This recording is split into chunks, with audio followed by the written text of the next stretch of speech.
Okay, so hello everyone. I hope you're having a good summer. If you are in New York or New Jersey, I hope you're surviving the heat. It's about like 100 degrees here. Um, so today I wanted to talk about a very interesting topic is AI agent orchestration frameworks, right? So this deals with several agents. Um, so you might think that okay, maybe you don't use like several agents, but in fact, many like AI tools that you're using today, they are already like agents and sub agents, and you might not see them directly. So it's useful to understand how they work. Okay. Uh, so the outline will be sort of start with the single agent, talk about the different like protocol layers, the frameworks, the different orchestration patterns, I mean old style and new style, uh, the different approaches, and I'll conclude. It's a very rich and dynamic field of study, So what I tell you now may not be, totally valid, 3 months from now, but this is it is how it goes. Uh, so a single agent, we know that usually it doesn't have to be this way, but hey, it is how it works today. You have a core like a large language model, right? It could be Claude, or it could be an OpenAI models, Gemini, etc. Um, Usually, there'll be attached to that LLM model a system prompt, right? So that define identity, role, constraint, and behavioral policy. So this is done by the provider of the LLM. You will interact with your own prompt. So this is what we call a user prompt. The LLMs now they are like they're agents. Meaning that they can use tools, they can search the web, they can execute code, they can call APIs, right?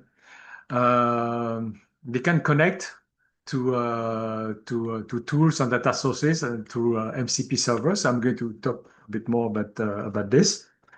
And on top of these LLMs, you have what they call like harness and set of skills, right? So it's like a scaffolding that people build around the agent to give it some characteristics and more capabilities. So you can give access to memory, context loop, task specific knowledge, right? And skills.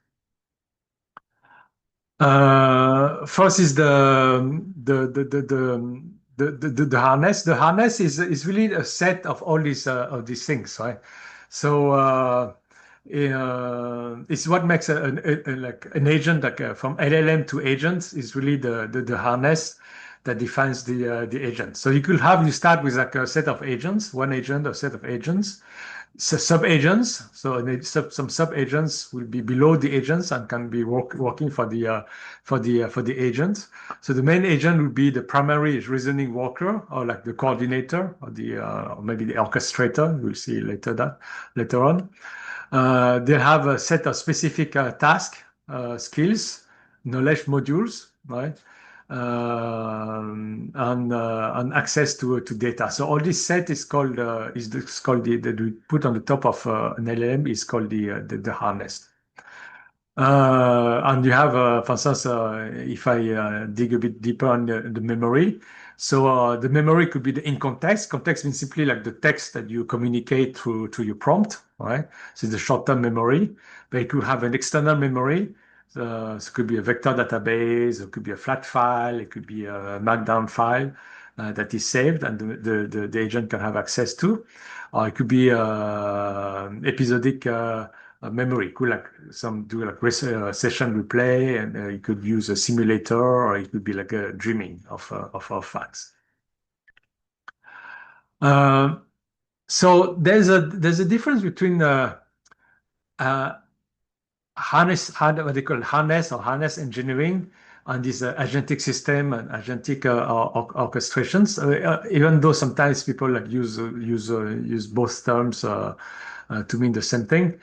The distinction is So the harness, as I said, is the environment one agent runs in, or the tools, context management, the permissions, the evaluation loop. The orchestration is when you have more than one agent, right? So how multiple agents coordinate, right? So the sequencing, the handoff, failure, routing, and so on. So when agent fails, what do we do with that fail agent, and etc. So it's really like how the orchestration comes from orchestra, right? So you have like not only one single musician, right? It's not a solist, but it's an orchestra, right? But they are closely related, right? So harnessed is what orchestration calls, right? So the graph or the orchestrator will decide when an agent runs or when a musician play its part, the violinist, the cellist, etc. And the harness decides how well how defines how well it performs, right? So if like a musician has a partition, has its instrument, and so the tool will be the instrument for a musician, for instance. Uh, so multi-agent pipeline, so like an orchestra, is often just like harnesses composed, like a set of harnesses, right? So, so it'll be a set of a planner, right? A generator, an evaluator in one harness that runs several times, right? And with some coordinating script, right?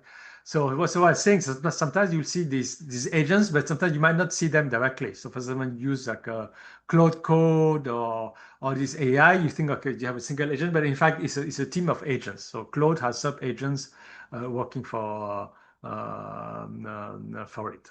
Okay. So frameworks often will do both at once. So it'll be orchestration on using a harness. So here, like we give the example of a line graph, right? But it's Claude is the same on many of these new like advanced AI tools. Models are very often use both harness and orchestration, right? Harness quality bounds the orchestration. So the harness could be, let's say, the quality of a violin for a violinist, right? So if this violinist use Stradivarius violins, so you quality of the music will be high. But if they use, like cheap $50 violin, then the music will be very poor, and the whole orchestra is going to suffer, right? So the harness quality bounds the orchestration, like the quality of each musician or of each instrument will bound the quality of the orchestra. So the layer is really that. So you have the orchestration layer. So they decides which agent runs and when, how work or state handoff between them. Then it goes into the harness layer. So it gives each agent its tools, the context management, permissions, and self independent evaluation. And then it call into the model, right? So the underlying like large language models that reasons generates within whatever the harness allows. So the LLM would be the Opus model, Fable 5 model, extra for Claude, or Gemini 3.1 Pro. Okay. So you see they have these three layers: orchestration, harness, and model. Okay. In terms of particular implications, so if a single agent fails in the task, usually because the harness is not good enough, right? If an agent lose a shared state, let's say suppose the agent lose the partition, doesn't know where, let's say the comparison with the musician, doesn't know where it is. It could be the fault of the head of the conductor, right? The conductor is not coordinating the different musicians correctly. Okay, so you have to, so when it fails, so you see that it starts to be complicated, right? You have these three layers. So if it fails, it could be the failure could happen at any of these three layers. Uh, so here I mentioned MCP before, but I just want to spend a bit of time on MCP because this is very important. So MCP was developed by Google. Now I think it's a part of Linux, of a non-profit within Linux. So MCP, Model Context Protocol, it's a universal standardized protocol layer right, designed to solve the single biggest pain point in LLM development is connection with tools, right? Connecting highly intelligent reasoning engines to disparate real-world data sources and external computational tools. Okay. So you have different databases, different like APIs, tools, coding tools, and so on. But how do you put all of them together, right? So MCP gives every like LLM application a uniform interface to structure data, callable functions, reusable prompts, regardless of the back end, right? So that you're not dependent on one platform, but you can call like tools from different platform APIs on so, right? So it does really, so it's really like an agent to tool communication, right? So people compare this to like a USB-C port, connect, an extension to your computer, to your Mac or your PC. So this is like this is the USB connection, right? There's no USB here, it's MCP. So it really like it got a lot of massive market traction, and you see that now many models frameworks use MCP, right? We'll talk about A2A later on, agent-to-agent collaboration. So this is more like we talk about this is the vertical collaboration, like from agent to tools, right? So so it has. So you see, you can see the examples. You have the agent, you call an MCP server that can call the different tools, right? So there's a standardized plumbing. I mean, you don't need to go into the details. It's the client server model. So the clients are the host. So the LLM application, it's a ChatGPT, initiate a request to the external capability under the servers. Then it's a backend endpoint hosting specialized services, database, APIs, and they receive the request and execute the request. Okay. So so there are three core primitives. So it could be resources, right, like the data, the tools, right, or the prompts, right. So it could be like some safe prompts, or it could be a system prompt, and so on. Okay. These are different like primitives that MCP can call. I want to do a small detour on the Cloud Agent SDK. So this is like an example of harness. So these are that developed by Anthropic. So Cloud Agent is not the model itself, right? It's not Opus, it's not Fable. It's something that they put on top. So on top of the LLM model that you use, you can select, or you go to Cloud, you can select the tools that you want to use. But on top of that, you have a Cloud agent, and then that harness. So then suddenly your Opus model can become Cloud Code. Okay, so if you use a Cloud Code, you can use a Codex for OpenAI. So it's really the same LLM models behind, but you have a harness on top of it. So that improves the LLM model, that make it more specialized. So you have so Cloud agent made like this Opus becomes a coding agent, and is specialized in coding, debugging, reformatting, and so on. Okay. So the core capabilities. So if you decide which tool, so there are like which tool to call, right? And then the SDK, so that developer toolkit execute the tool, right, and gives the feedback, right? For instance, you use a coding tool, you see that once in a while, when the context window is not big enough, or your context information you put in there is too large, so it will compact the information, right, so that and help for session persistence, so that you log off and you log in again, you remember what you have done, right? But it needs some regular compaction. Okay, and then it's going also to integrate sub agents, right? So it's using sub agents, specialized agents to do some particular task. It will handle the MCP server integration, right? On the different hooks or like permissions and auditability requirements, right? If it is required, right?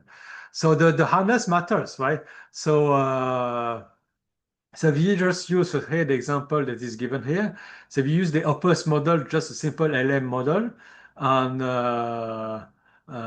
with a strong harness like Cloud Code, right? You see in some benchmarks, so it say you can even like double the performance of the model versus a simplistic like framework. Okay, so without any framework, so versus you can just go on Claude or say, okay, do debug me this code. He could do it, but it wouldn't be as good as Claude Code. Right? So Claude Code is really using this harness. Okay, so far the harness is deals with a single agents, right? But when you have like different agents, you might want to connect them. You don't have to connect them, but you might want to connect them. And then there's another second protocol, very important, called like A2A, agent to agent. So I believe this is also part. It's really part of Linux, or on the way to become part of Linux. This was, I believe, developed by Google. Um, so A2A connects one autonomous agent to another. So we talk about horizontal collaboration. Before it was vertical, so it's more like horizontal collaboration. So it saves the challenge of coordinating efforts across independent entities, right? Without central governance, right? So let's say I want to use the AI provided by Salesforce, right? And then I want to coordinate with the AI for coding provided by Atlassian, or have an ERP managed by SAP. That also has an AI. How do you coordinate all of them? So they're centralized, right? Because they're different. Like these AI agents belong to different companies, and there's not a one single coordinator. So decentralized, a peer-to-peer communication. But how do you make sure that they can communicate and work efficiently together, even though they don't have the same employers, if you will, or they're not the same part of the same platforms.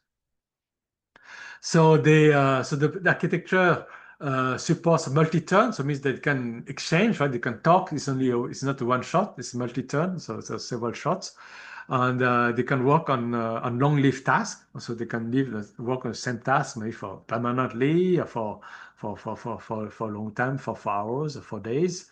But still, we want the interaction to be highly regulated, especially if there's a problem. You want to be able to audit what the failure, which agent failed to do its task, or why the two agents couldn't work correctly together, right? So A2A is built on industrial standards, JSON RPC2, but it's not very important, and has these streaming capabilities we call like SSE, right? I think server streaming events or something like that. So the protocol is engineered for enterprise reliability, right, and high throughput. So they're like the core abstraction. So we saw the abstraction that we have for MCP, that is for A2A. So it has there are three components, agent cards. So it's like an ID card for this agent. So the digital ID badge for an agent, they list its capabilities, the endpoints, be like an API, and required authentication flows, right? So you have usually to log in, or to shake hands, to identify yourself. So there's a single point of entry for discovery. Then you have the task. So the task that we can perform across our agents. There's a life cycle, so it could be submitted. You submit a task to an agent. One agent submit a task to another agent.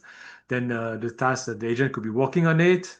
It could be asking for inputs, and then the results could be the task is completed, has failed, or cancelled. Right? Again, so there's like six states. And the messaging is kind of is type. Also, there's some structure and the different format. So it could be a text. You can send files, structured data, etc. So very typical structured data would be a JSON format, right? So MCP and A2A usually like two key ingredients for orchestration and having like agents working in tools and agent working with agents, right? Here, I wanted to talk about OpenClaw. So this is like a simple agent architecture. So it has, so you probably heard of it, or maybe you use it already. So this will go into more like specialized orchestration tool, but this one is kind of remarkable because you can really, it's kind of user friendly and it's and you can communicate, so you don't use A2A or this kind of fancy protocols to do that, but you just chat with the agent, right? So you can use WhatsApp, um, the teams and so on to exchange with your agents and give tasks and they can execute tasks. But you still see the idea of so using a brain, a reasoning LLM that can use skills and access to memories, and you have what they call like a heartbeat. It means they can trigger some task or do some redirect task on a schedule on access tools, files, shell browser, messaging, emails, calendar, and so on. So it's a very rich environment that can also access. So there's a marketplace of skills like a Cloud Hub, and then it can also manage memory, right? So it can load the context from memory and markdown files. This can be used in reasoning. It can capture notes. It can feed back into the memory. So this is and then you can use the tools for heartbeat that can schedule main session turn. So like test set timers, can queue the session, runtime loops, etc. So it can be very dynamic, right?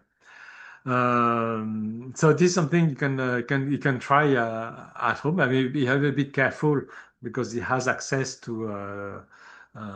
So you might have to sandbox this agent because it might have access to all your folders, your files, and your personal data. Okay, and it can run locally.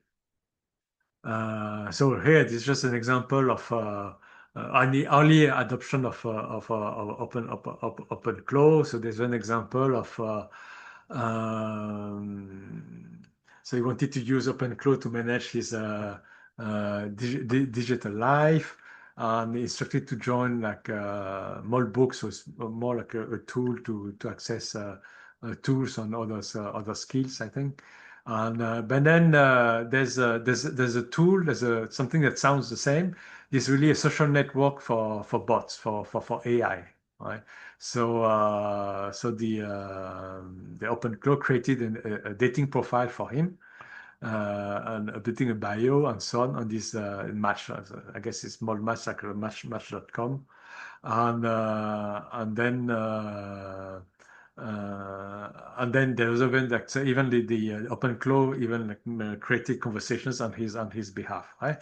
So then so you have an AI that takes initiative that you didn't plan, you didn't authorize, or you didn't think that he would do. So to resolve this kind of issue, um, the NVIDIA came up with NemoClaw, which is an enhancement of on OpenClaw. So it offered sandbox executions. Right? So the agents are run in isolated environments. Right? So maybe the best way if when you want to do it yourself, they maybe run it on the cloud on the computer on the cloud, and run it on your own computer. Right? So you have sandbox execution. they have an on-device privacy router. So it means that the privacy router that intercepts outbound calls right before they reach any external APIs. Also the OpenClaw, NemoClaw, they call it NemoClaw, cannot send your personal data to external APIs. Right? And then there's a different policies that you can write and define, and the agent is going to follow these policies, right? So NemoClaw like puts is really like policy first, right? And it has infrastructure level guardrails, so this is more suitable for corporate environment. OpenClaw is more maybe as a hobbyist, right? Uh, So the different ways to orchestrate agents, but really there's so you could be a sequential, right? Like let's say linear workflow. So you could say like a pipeline, as a pipeline pattern, a sequential agent A to agent B to agent C, right? So for instance, you say, let's say for in a medical environment, it could be for radiologists. So you have the digital file of the X-ray, then one would be then the first agent would be analyzing the image. The second agent would do especially diagnostic. A third agent would be writing a report, right, for the radiologist. That could be sequential. Another pattern would be supervisor with a lead and worker. So there's one head orchestrator, and they give the different tasks to different like specialized agents. Okay. Uh, so it could be like fan out the parallel branches, agents working in parallel. So you see that different like for certain research, it could be useful in research because there might be there's different ways to solve a problem, right? And different so you give the task to different teams or different agents, different teams of agents, and it's almost like a race, right? And you say like which one will find a solution first, or maybe like 10 approaches, and maybe one is going to work, and you want to try the 10 of them in parallel. Then you have swarm of agents, so it's more like maybe more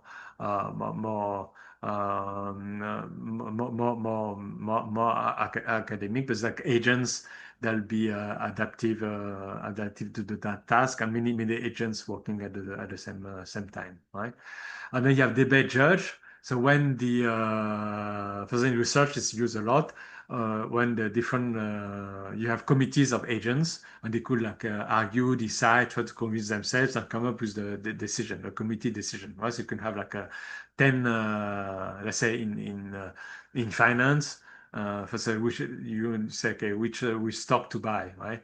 Then you have let's say a financial analyst who look at fundamentals, an analyst who look at technicals, who look at the chart of the stock price. Then you have quantitative analysts that do have like look at quantitative indicators, and then the three of them will talk, will show the results, and then decides among themselves. They will debate, and then maybe the head agent will put different weights on the different approaches and decide on the stock recommendation, right?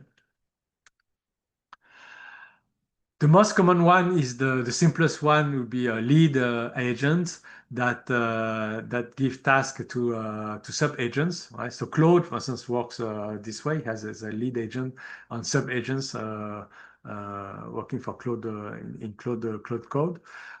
So you have agents that will they will specialize in error logs, or support tickets, writing reports, measuring metrics, evaluation, etc. So they spawn like specialized sub-agents in parallel, right?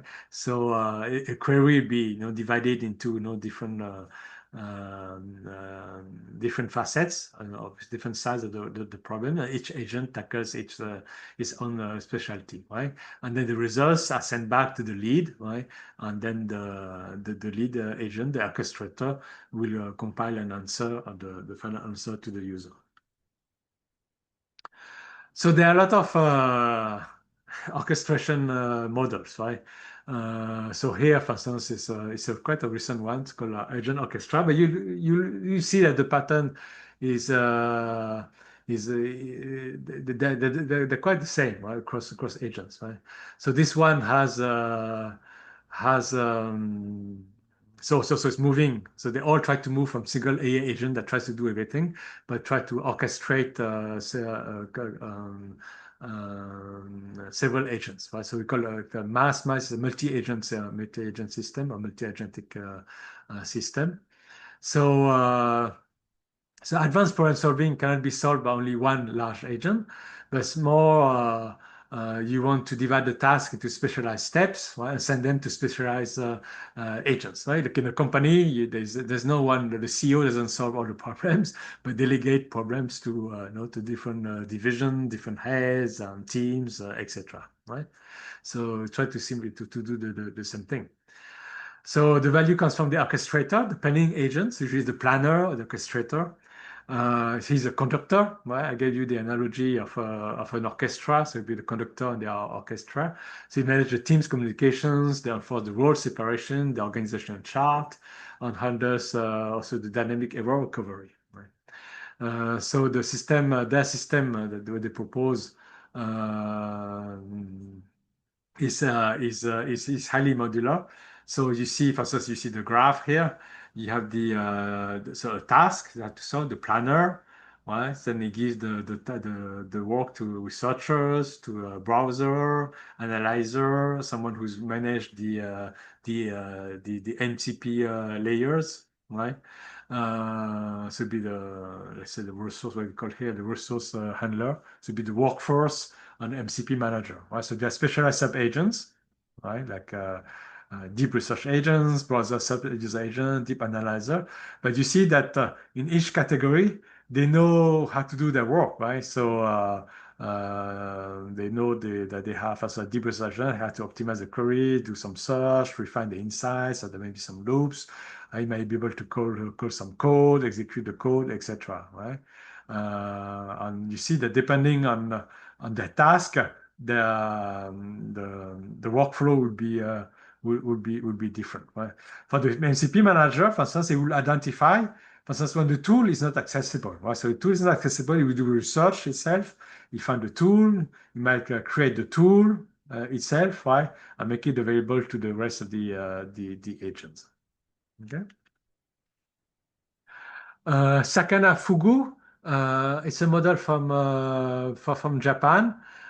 So you see that it has also the same kind of flavor. So it has so yeah, he has also like an orchestrator, the conductor. So this is the brain. Right? So it decides which model to ask, what order, how to combine the answers, right? So what the goal of the orchestrator, the conductor, is resource efficiency, right? Let's say it has a budget of tokens and maximize performance, right? So if it is evaluated, if it's a coding task, so he said that he has performed that the code runs without errors. Then he has a specialized pool of agents, so what they call the worker pool, right? So because like an agent might not be best in class, right? But then it will assign the task to different like specialized agents for math, science, or code. They say Claude Code is very good at coding, so we'll call Anthropic Claude. Math, maybe GPT is the best in math as of today. For science, Gemini maybe is very good in science. So we like the assign the task to the different LLM, right? So he has a communication adaptation protocol. Right? It's a dynamic layer, right? So it just doesn't send a command, but it sends a structured command. Whether you saw like before, right? So he defined the roles, the access list, communications, how to communicate between agents, etc. Okay, and there's also a memory system. You can read the paper. Uh, so here, this is more maybe in the research stage for AI agent the delegation. So people try to think in terms of suppose everybody runs agents, a team of agents, and is there a way to delegate an intelligent way to delegate work to sub-agents. So they talk about intelligent AI delegation, right? So so the way to do that, so there's they formalize like a contract between, let's say, an agent and the sub agent. It leverages this research comes from Google, so they use MCP. They also use agent to agent. So this is solved. They have a trust layer to say like try to evaluate are these like agent reliable? Like, can you trust this agent, right? So this can be dynamic. For instance, you could say you let the agent perform a task and evaluate the task, right? If the task is completed, is with the like it's is a the results is a high quality, you'll have a high trust. I'll give a score, and update a score, dynamic reputation score. And if the task has been done poorly, then the reputation score is going to go down. And this is that dynamic, right? So the life cycle model that they propose. So I don't know if it is it's probably only research. I don't know if it is I don't think it's implemented yet, but it is very recent. So, so delegator, like a principal, like let's say a head agent, issue a task specification, right? So you see that it's just not giving a job to a sub agent. So that it doesn't give a task to a sub agent yet. So the delegator, so the principal breaks the complex goal into subtasks, right, and broadcast them via an auction.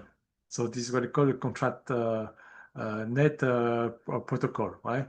So so it's what they explain here. We explain here, right? So they're broadcast as an auction, right? And agent workers submit bids based on available skill, cost, and confidence level. We say, okay, I can perform this task. I'm a very good coding agent, and this is and this is how much I cost per token, and so on, and so they bid on it. Then stage two, send the winning agent's bid results into a binding agreement, so we call a smart contract that dictates resources, payment, and monitoring. So you get paid. It could be virtual currency. I mean, let's not say crypto or anything. It could be within an organization. Could be one system of payment or tokens, and etc. So you commit, right? You win the bid. You commit.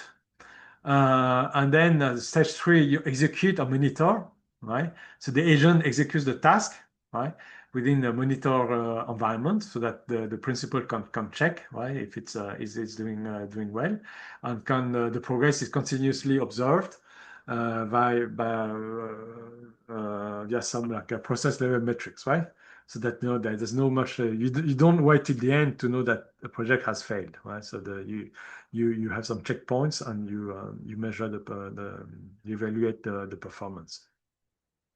Then the stage four, then the verification of settlements, right? So then you need to require proof, right, that it has been done. So it could be a direct inspection, testing, third-party audit, or cryptographic proof. So this is a verification. Is what allows the final payment to be done, right?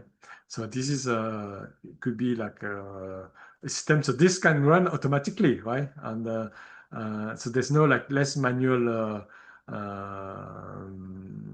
design of how it is done. It is intelligent because the best agent wins, right? So for example, if an agent did a task poorly, the trust, let's say it's use a reputation score, will go down, right? So the next time he will bid for a new task, then the principal will know that the previous task was not done correctly, or the reputation is lower. So the agent might not win the bid, right? Uh, so here, so here, this is other like an idea of where it's like harness engineering and multi and orchestration somehow merged, right? So here, this is like a research piece from Anthropic. So here they're thinking of, so the big challenge today is how to have agent working on task for a long time, and not like a few minutes, but for hours or days or weeks and so on, and come up with some good results after a few weeks of work. So here it's like, so this is, I think it's more research. So they do it for like designing, designing a game. So here the harness, in fact, involves a three-agent architecture. Right? So you say it's called a harness, but in reality, it's a three-agent framework. Right? So it is inspired by GAN, by these generative adversarial networks. When you have so typically you have a generator, someone proposes an idea, you have a critic, an evaluator that gives feedbacks, right? So here they get they have the same idea, they have a planner, right? So they explain the task that has to be done. So let's say create a 2D retro video game, right? Generator will build a feature, right? They evaluate, and then you have an evaluator that will like evaluate or grade the work from the generator, and then there will be some loops. After a few loops, the result we send to the planner. Okay, so they did that on no, on that particular task, creating video games. So with that harness in a single agent, the task is done cheaply and quickly, but the game was not playable. There are a lot of like, no, it was not, the results were not good, right? So full harness, so using this system with the three agents.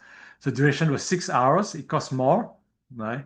But it was playable. The results was good. So of course, you see, why do they do this kind of research, right? Because they they want they want us to use also their system more, right? This money goes to Anthropic, I imagine, right? So use them. So it's a trade-off between quality. You have like quality and cost, right? So the more you use the system, right? The more the better harness. So it takes longer, it costs more, but you have a better results, right? So at the end, you want something that works, right? You don't want something broken. So there's no point, spending only like $10 and but have something that is not good, right? So then you have wasted even these $10 will have been wasted, right? So there's a trade-off between harness and good harness and on cost. Okay. Okay. So. I will go quickly, but so everybody is doing harness, what they call the agent development toolkits, right? So they have so I talked to you about the Claude SDK. So OpenAI have their own, and they're upgrading their own like agent SDK. So in fact, when you read about it, it sounds very similar to what Claude is doing. Google is doing has an agent development toolkit. They also incorporate agent to agent, and they all incorporate also MCP, etc. Right?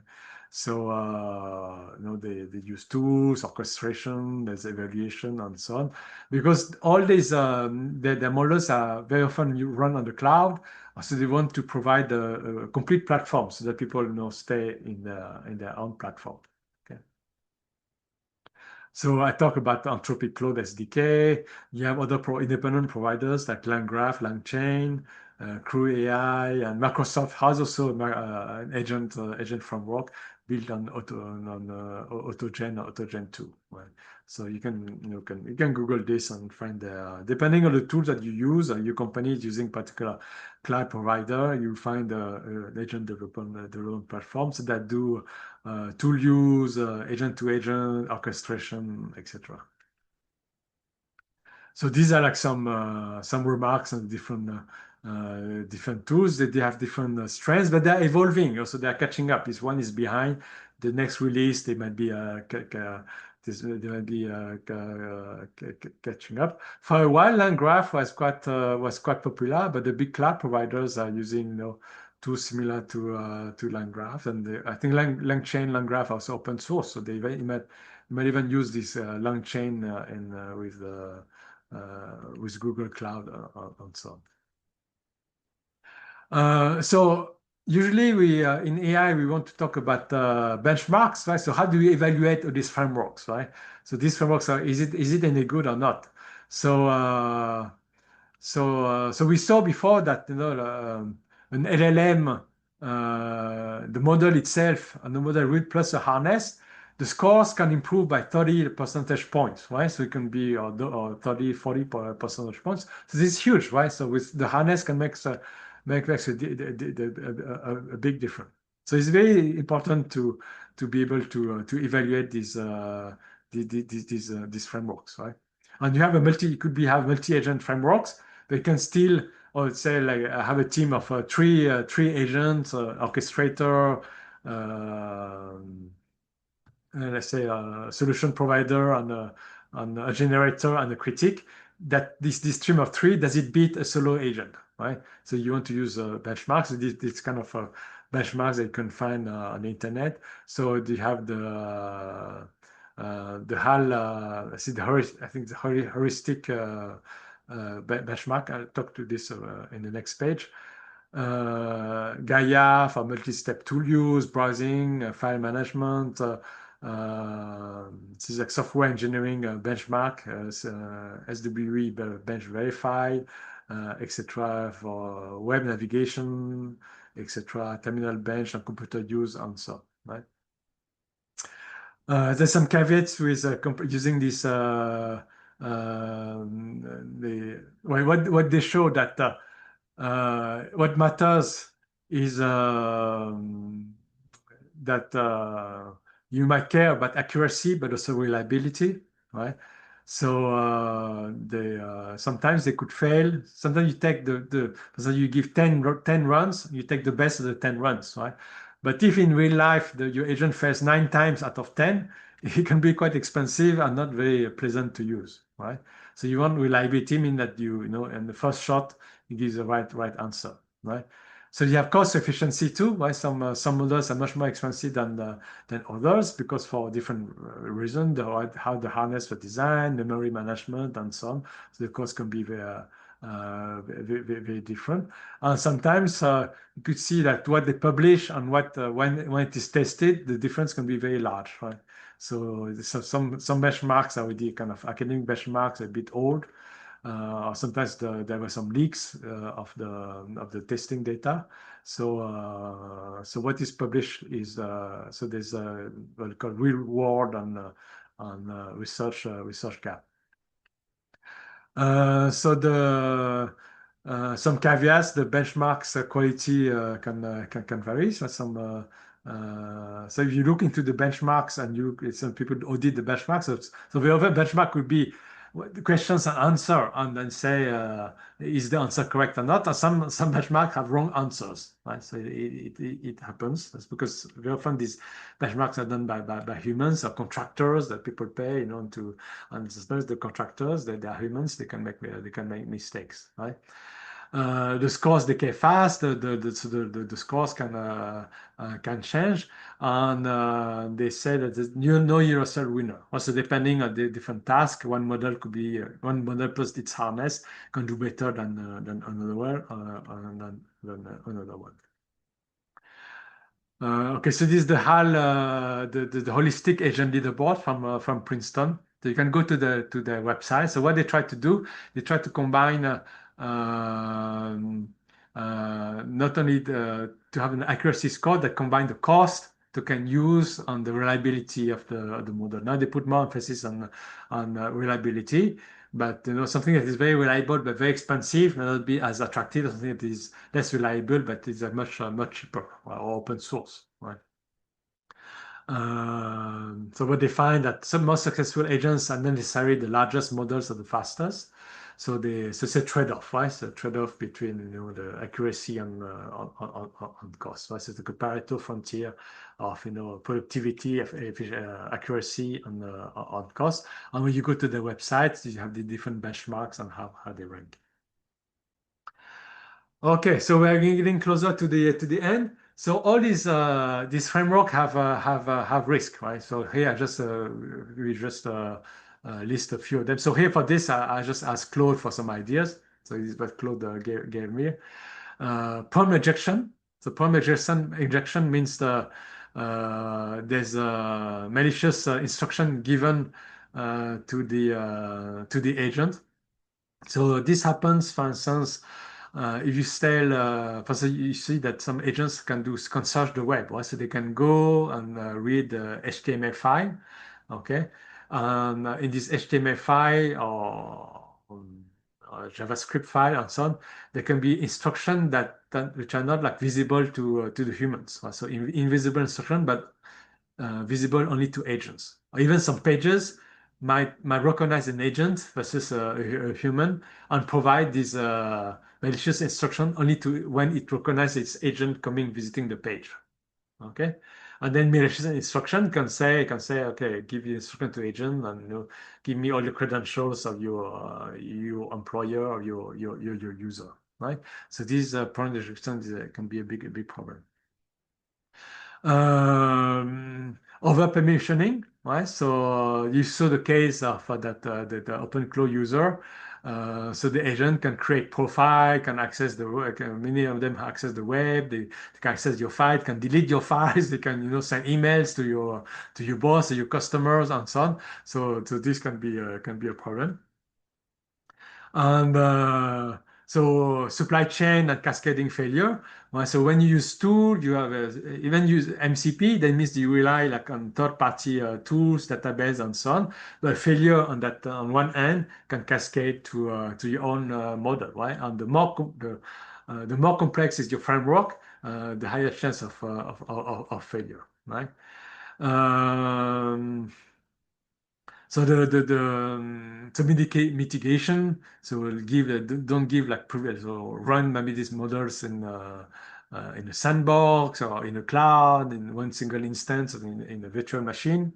Let's give less privilege. Have human in the loop. Inspect what the AI is doing.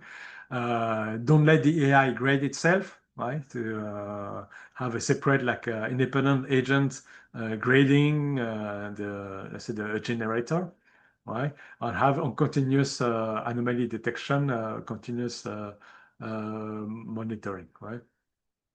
So governance of these tools, AI governance is a big topic. It's part of my research of what I do.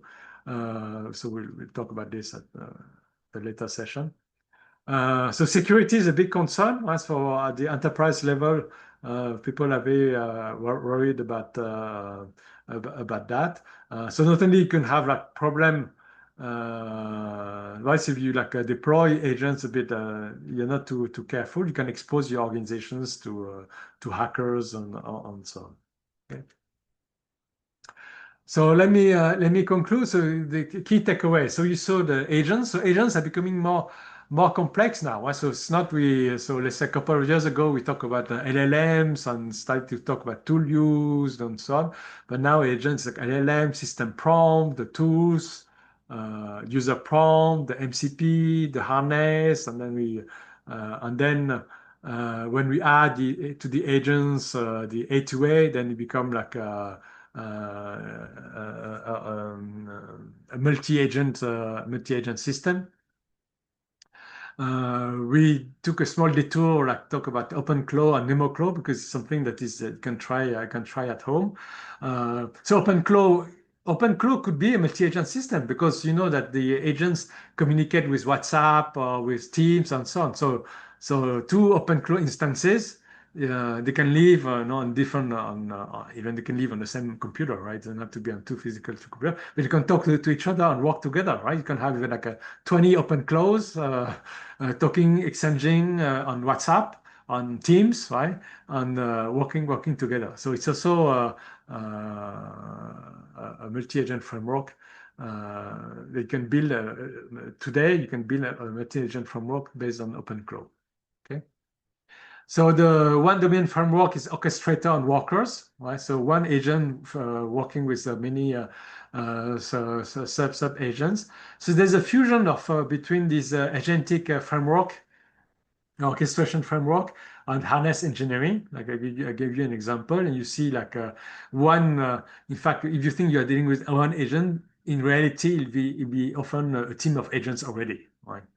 So this OpenAI, they're going to transition to to team of agents, so at least one conductor with many sub agents. And why do they do that? Because you can really increase performance. Before before this, all these ideas about harnessing and so on, the way to gain performance was to have a bigger and bigger model. But this becomes more and more expensive, and probably returns are is more difficult to get like extra performance by spending billions of dollars. And and you have all these constraints on compute and so on. So they decided to. So then is maybe let make these agents smarter, right? Have better harness using sub agents, and you have big gains of performance, right? You saw like 30 like a percentage point, which is huge, right? And at a much lower cost, right? So this is a really so we say 2026 is the year of harness and smart agents, right? And the last point is that there are like a risk and but also mitigation attached to using this framework. So these are new. So you have new opportunities, but more risk, and then requirement for AI governance framework. Okay. Okay, so here just advertising my last book. So this is the second book on AI agents, and this one will come next year. So here I cover more the traditional like LLM tools, and talk about multi agents. What I talked to you recently would be incorporated in the last volume, because it's really like a very recent research.